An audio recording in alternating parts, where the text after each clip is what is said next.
boa, Mariana. Isabela.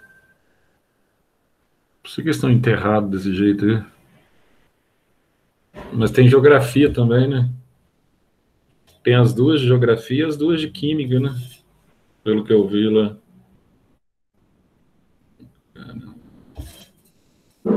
Teve muita gente que pegou em geografia.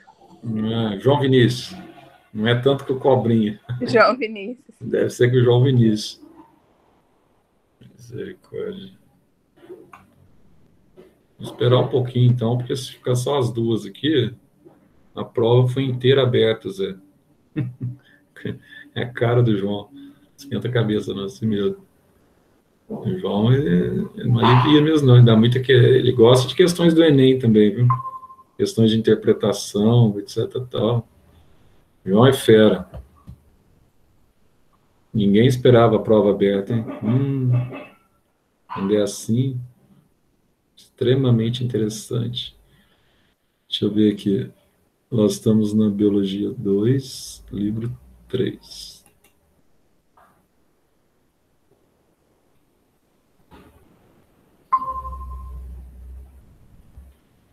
Cadê aqui?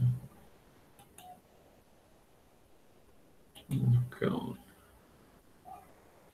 Vamos continuar aqui nessa aula que a gente estava dando de manhã, que isso aqui é bem facinho. Eu não vou começar aqui outra disciplina aqui de Química, porque eu vou começar o caderno 3 já, senão acaba prejudicando o pessoal, que tem pouca gente, né? Então, essa aula é tranquila para eles pegarem depois.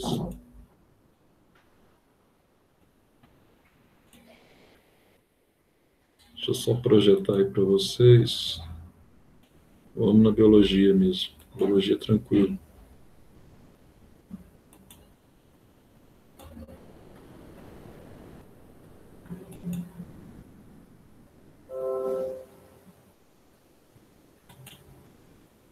Então, hoje de manhã a gente estava falando um pouquinho sobre as questões pertinentes aí ao caule, funções do caule, etc. Tal. Nós caminhamos um pouco aqui, chegamos até a questão do caule tipo tronco, né? Caule tipo como, caule tipo stipe, que é muito comum aí na tal de carnaúba, ou nas próprias palmeiras, né? Você tem esse caule aí cilíndrico, praticamente a parte dele toda aqui é sem ramificação.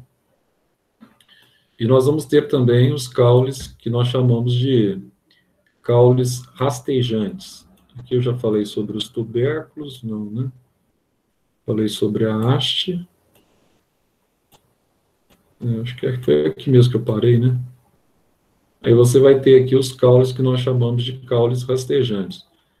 Esses caules rastejantes aqui, ó, você tem alguns interessantes, como aqueles moranguinhos, tá? Os moranguinhos mesmo, você pode ver que eles apresentam caules, né?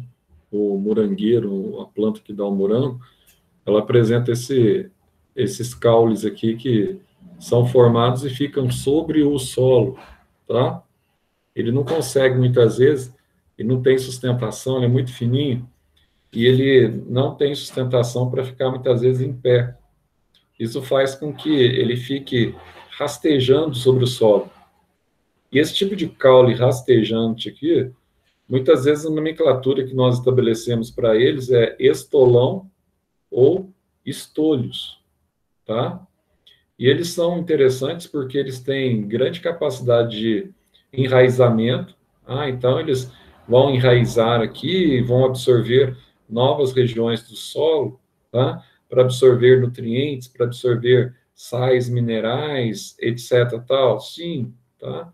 Vão formar aqui as flores e das flores surgem o moranguinho, que na verdade é um pseudofruto, tá? Então, você tem aqui essa estrutura como exemplo, e a outra estrutura também é a própria grama que você utiliza aí no gramado de futebol, no gramado de jardim. Essas plantas aqui apresentam esse tipo de caule rastejantes. Eu não sei se você sabia, mas tem plantas que nem caule tem, né? Se você pegar, não sei se vocês já viram plantação de cenoura, a cenoura, ela é uma planta que a gente chama de planta a caule. Por quê? Porque do solo já saem as folhas dela, tem aquelas folhas finas, né? Aí quando você vai arrancar, você arranca e já arranca a cenoura junto. Mas ela não tem caule. Ela é desprovida de caule verdadeiro.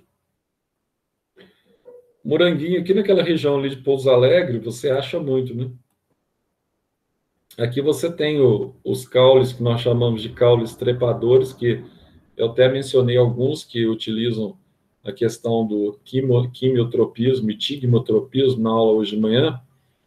Esses caules, eles são interessantes, mas aí você fala assim, nossa, qual que é o objetivo desse caule, né? Trepador, Zé. Por que você tem um caule trepador? Qual que é o objetivo? Então, nunca se esqueçam disso. Você coloca até no cantinho da sua apostila. O objetivo desses caules é buscar maior luminosidade, tá? Porque muitas vezes eles ficam na região de baixo, nas proximidades do solo, e eles acabam recebendo baixa luminosidade. Como eles recebem baixa luminosidade, isso atrapalha no desenvolvimento fotossintético dessas estruturas. Por isso que nós chamamos esses caules, tá? De caules adaptados a plantas. Aí, que se for possível, coloca do lado aí, ó, plantas com H. Heliófitas. O que é isso?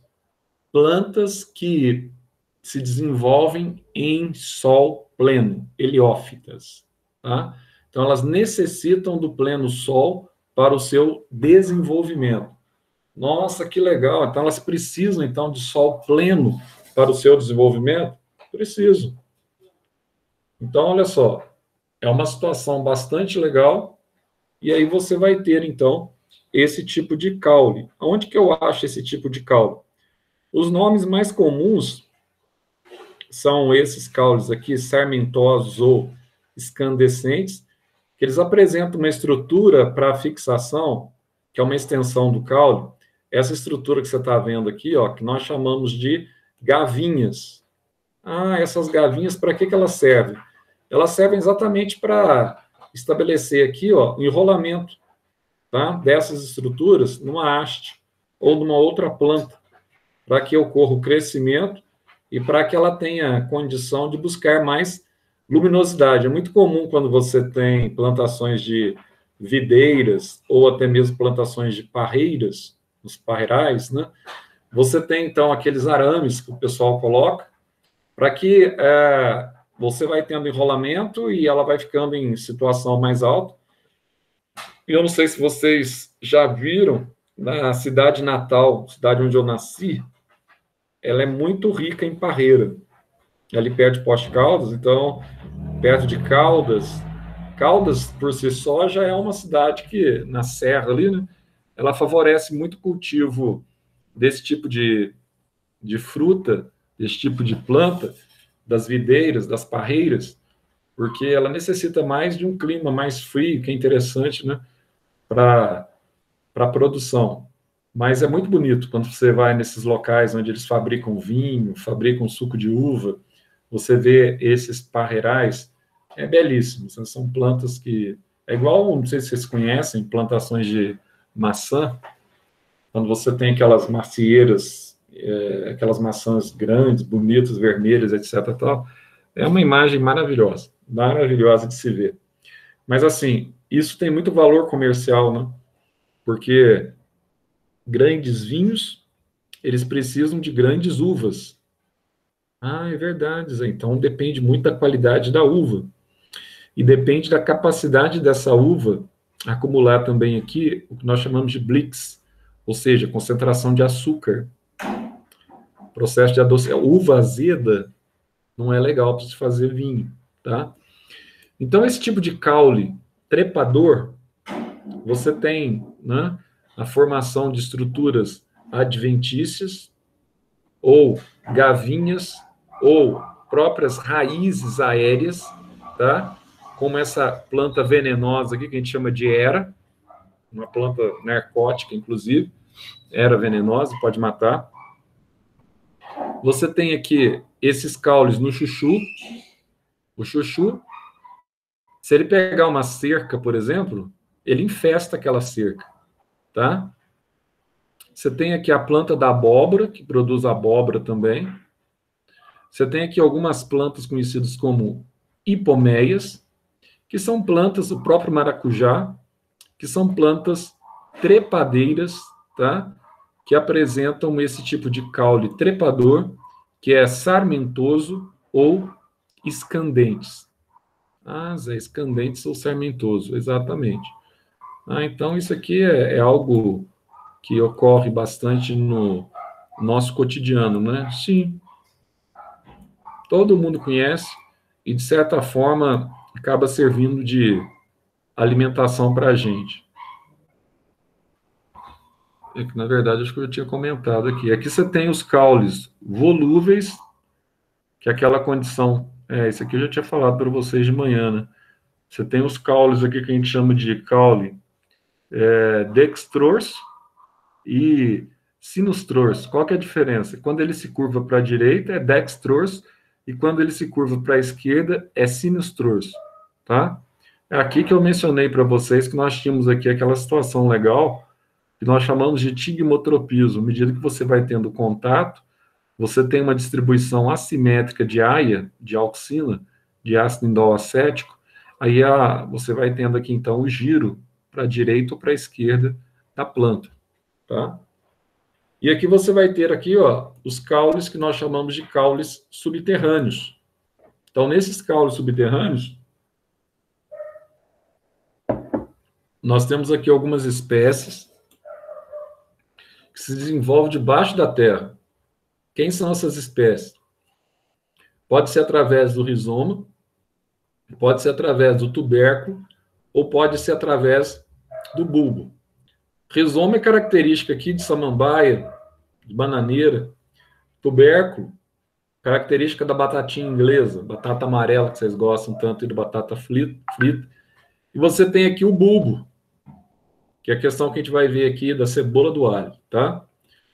Então, nos rizomas, como no caso da bananeira, você tem, então, a impressão, muitas vezes, que você tem um caule que sai do solo, mas, na verdade, aquilo ali não é caule, é um pseudocaule. O que está debaixo do solo, na verdade, é o que forma um rizoma, que é um tipo de caule subterrâneo. Aqui ele vai dar o exemplo da samambaia e vai dar o exemplo da espada de São Jorge. Quem não conhece a espada de São Jorge, vai lá na sala da Beth, lá, que a Beth ela cultiva essas questões aí de comigo ninguém pode, espada de São Jorge. Lá na sala da Beth tem de tudo. Só não queira experimentar o gosto da folha, que você pode morrer, né? Que são substâncias altamente tóxicas, tá? Você tem os tubérculos, que eu já mostrei para vocês, pelo menos já mencionei para vocês, a batata inglesa. Essa batata inglesa aqui, ela é cheia de pontinhos escuros. Cada pontinho desse aqui representa uma gema. E cada gema dessa aqui, quando brota, ela tem a capacidade de ramificação. Então, embora o tubérculo seja uma estrutura que serve para armazenar amido, ela não é uma estrutura radicular, e sim é uma estrutura caulinar. Nossa, Zé, então é um caule, não é uma raiz? Exatamente, é um caule. Por quê? Porque ela possui gemas. Ela tem um meristema, então, que apresentam as gemas. Nossa, que legal. Então, aqui você tem o cará, o inhame, batata inglesa, tá?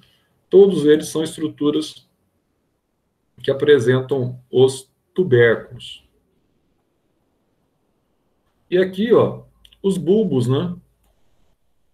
Esses bulbos aqui, eles são bastante legais. Você tem 3 tipos de bulbos. Você tem os bulbos que nós chamamos de tunicados, você tem os bulbos que nós chamamos de escamosos, e você tem os bulbos que nós chamamos de bulbos cheios. Ah, mas como é que funcionam esses bulbos tunicados, escamosos e cheios, como é que eles funcionam, etc. tal. Para ficar fácil de você enxergar, creio eu que todos já viram aqui a subtração de uma plantação de alho do solo. Ah, Zé, isso aí é bem legal, essa subtração da plantação de alho. Pois é. Aqui você tem, ó, na cebola, por exemplo, você tem uma série de escamas, ou que a gente chama de catafilhos, tá? Que você vai liberando aqui, você vai retirando, e à medida que você vai retirando, ela libera aquele H2S, o ácido sulfídrico. Esse ácido sulfídrico, ele entra em contato com a água da tua mucosa do globo ocular e forma um pré-ácido sulfúrico. Nossa, Zé, aí ele é extremamente ardente, né? Aí provoca, então, um ardorzinho no olho, aí você começa a chorar na hora que você está descascando cebola, tá? Uma outra planta, então, que é parecida com a cebola é o alho, que também tem esse bulbo revestido por várias camadas concêntricas de túnica que reveste. Só que, Zé, tem uma cebola roxa que é gostosa na salada.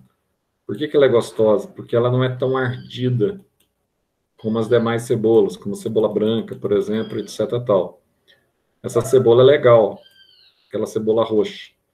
Coloca na salada, fica um sabor bem legal. Aqui você tem o lírio, ó. Também você tem um tipo de bulbo escamoso, que ele tem aqui a parte das escamas, que também são conhecidas como catafilos, tá? Você tem essa parte central aqui, que ele lembra um broto ou uma gema.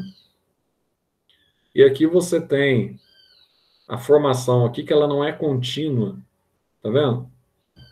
Você tem um imbricamento aqui, ó, de várias partes para formar uma única estrutura, que na parte terminal você tem aqui as raízes.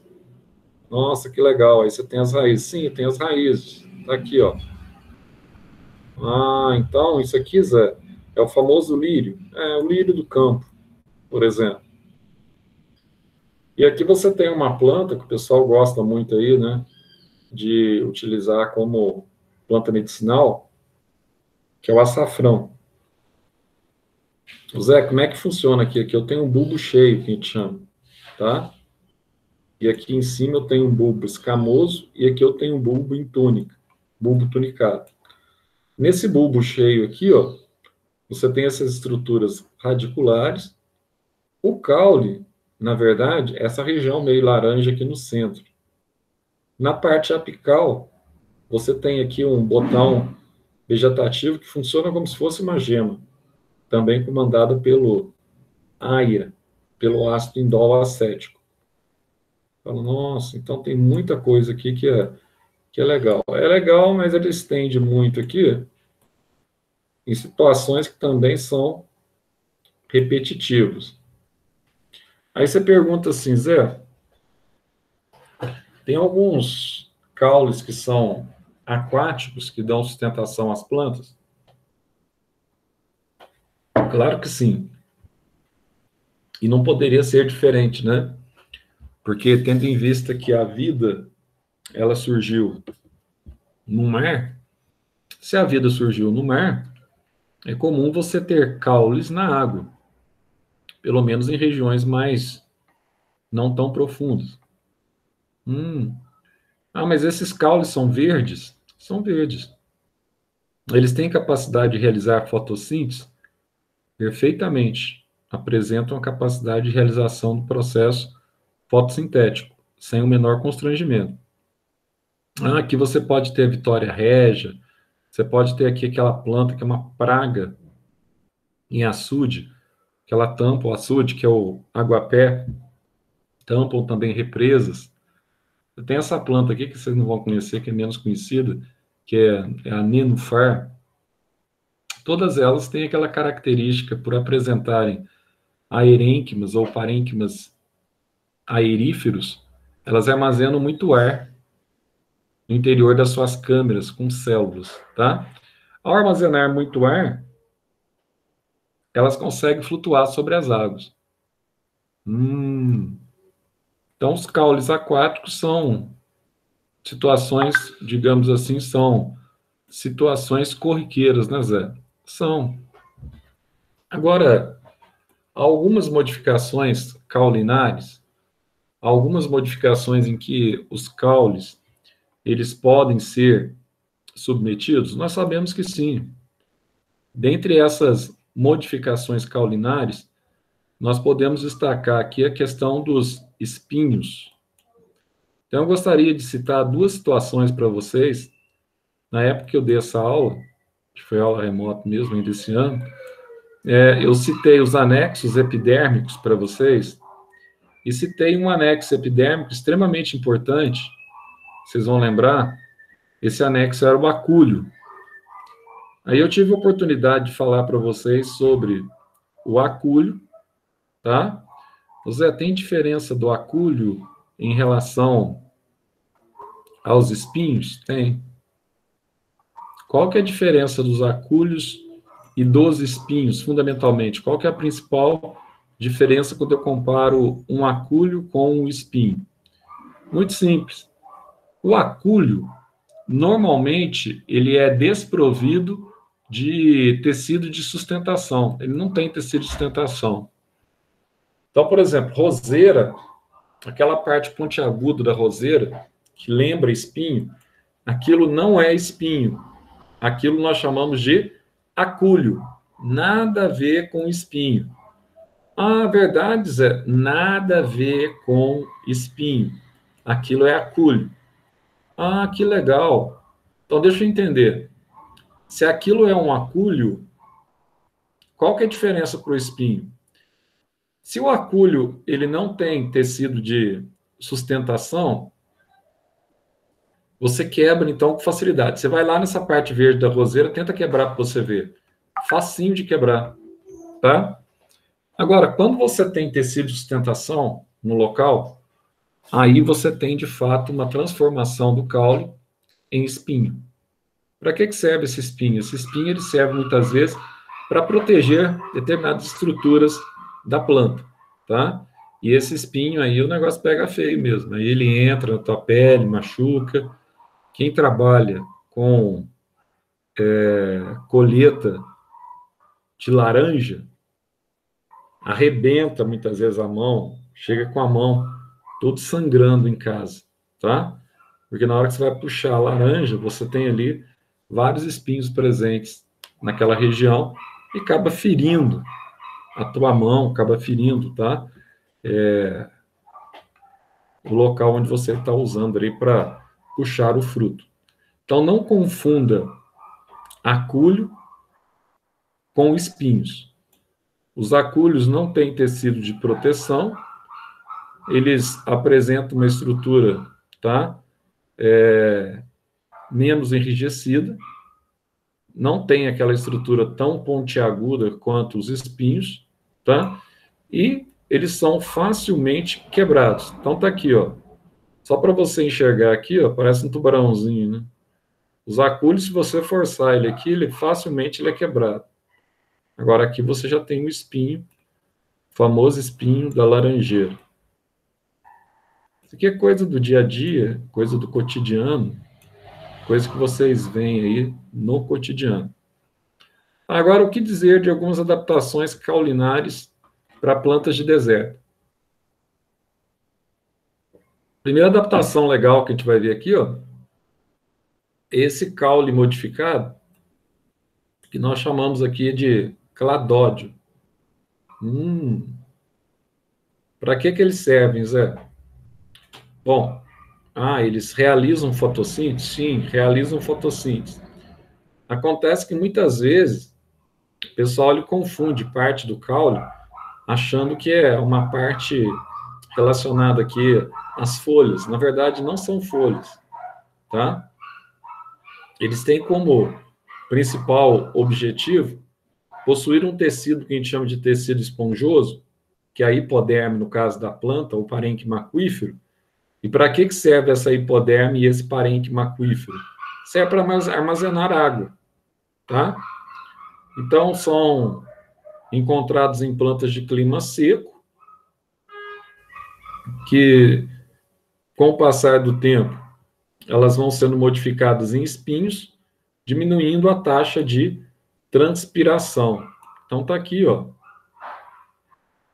toda a estrutura que nós chamamos aqui de estrutura conhecida como cladódio, por exemplo, do figo da Índia, tá? Você tem aí a palma, e esse cladódio aqui, na verdade, ele representa um caule verde, e esse caule verde, ele tem, então, a prerrogativa fotossintética. Aqui você tem uma planta legal, que é o cacto em forma de barril, né? Que o principal objetivo dele é armazenar água, porque ele está num ambiente de baixa pluviometria, pluviosidade, e a tendência é ele ficar sem água ao longo do ano. Por isso que ele tem que armazenar água nas escassas chuvas do deserto, tá? Já os filocládios, eles são muito parecidos, também com os cladódios, de certa forma, mas eles são muito parecidos com folhas. E muita gente também acha que eles são folhas, mas, na verdade, eles funcionam aqui, ó, como caule, tá? Que é o caso, por exemplo, do aspargo, do ruscus, tá? Você tem um caule aqui aéreo, que tem função de perpetuação reprodutora. Por quê? Porque ele tem a prerrogativa de produzir flores, e nessas flores aqui você tem o gineceu e tem estames, que podem, então, realizar o processo de fecundação e garantir a formação aqui dos frutos e sementes. Nossa, que legal. Então, as gavinhas é outra modificação que nós vimos. São estruturas que partem de determinadas plantas, como a parreira, e tem como objetivo estabelecer o enrolamento por tigmotropismo dessa planta em hastes em que elas estejam nas suas imediações ou nas suas proximidades. É muito tranquilo, muito fácil e muito objetivo. E, por fim, aqui a gente vai ter os xilopódios. São estruturas subterrâneas, tá? Que tanto elas podem ter gemas ou não. Se tem gemas, elas são de natureza caulinar. Se não tem, são de natureza radicular. Ah, Zé, então você tem aqui, tem. Aí você tem aqui algumas plantas de caatinga. O objetivo também grande dessas plantas é suportar período de estiagem, período de seca. E aqui você tem, por exemplo, o famoso imbuzeiro, repleto de flores e repleto aqui de frutos, tá? O famoso embuzeiro.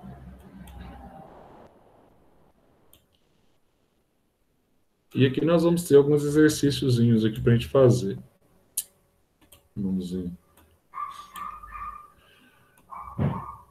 Aí vai dizer assim, ó.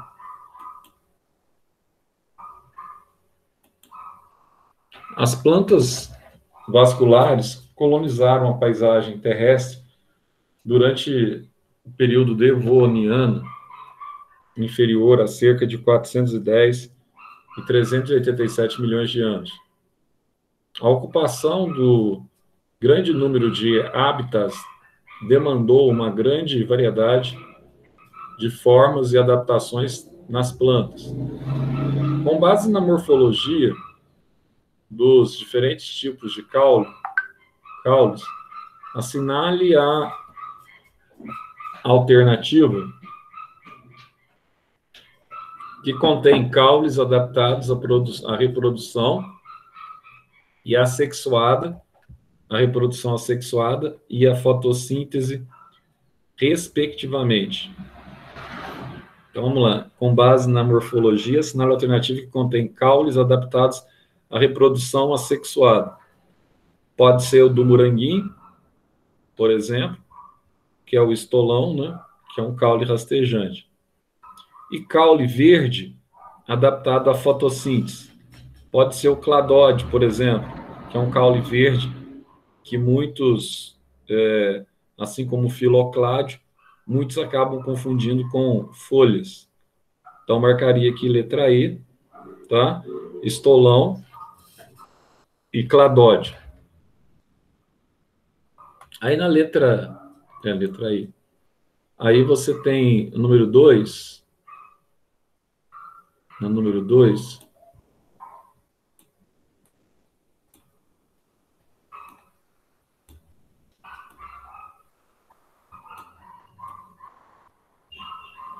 e diz assim: as raízes e os caules podem armazenar matéria orgânica e, como outros órgãos vegetais, podem ser consumidos e aproveitados economicamente pelo homem. Sobre esse tema, é correto afirmar que as raízes tuberosas axiais, além de efetuarem a absorção de nutrientes, são armazenadoras de reserva, como é o caso da mandioca, da cenoura, da beterraba e da cebola. Cebola não é tubérculo. Cebola você tem aqui uma túnica, né? Como, por exemplo, o alho. As demais não são raízes, as demais são raízes tuberosas, só cebola que está errado. As raízes tuberosas, como batata inglesa, tá? Não são raízes, são caules em forma de tubérculo. Então tá errado. Carboidratos como a glicose e o amido são alimentos que podem ser obtidos a partir dos caules, como colmos cheios, e como também tubérculos. Beleza? Tá certo, né? Então você tem aqui reserva de glicose e amido. Aí você vai ter aqui, ó,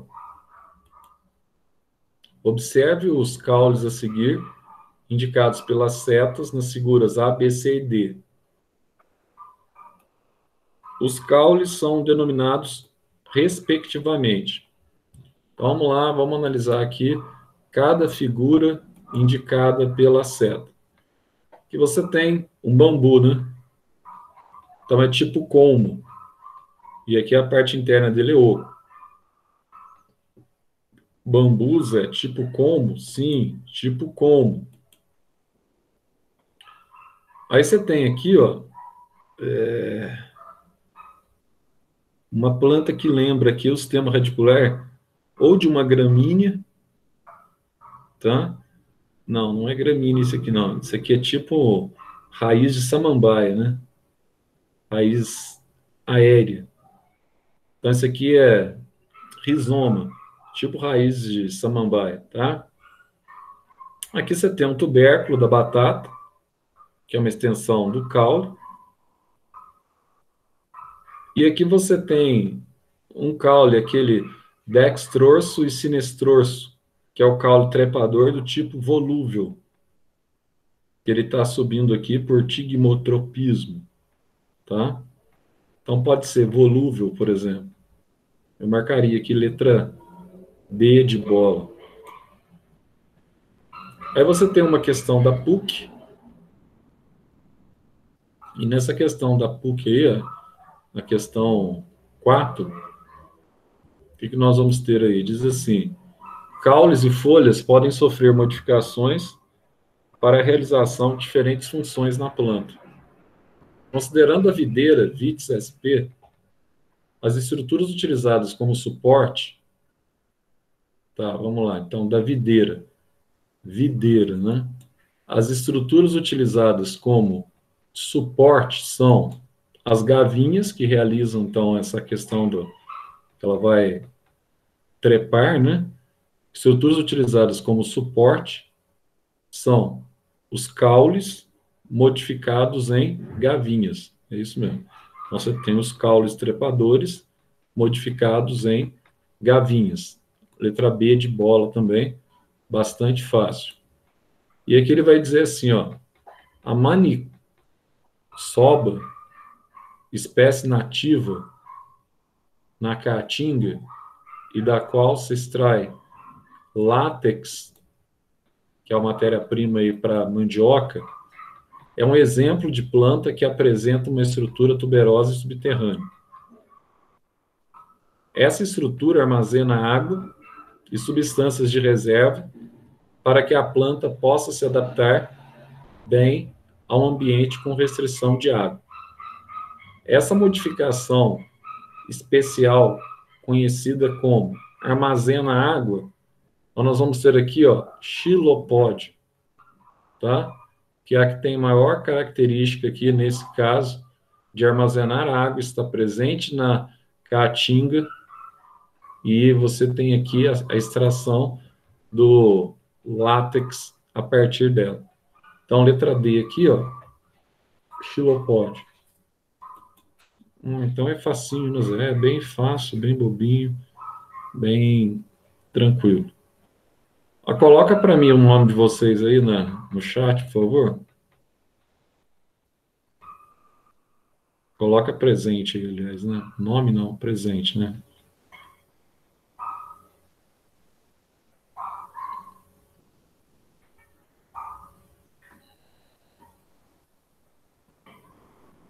Então, beleza, pessoal? Eu volto com vocês na quinta-feira, né? Quinta-feira a gente volta com química, tá? A gente deu uma alongada hoje, né?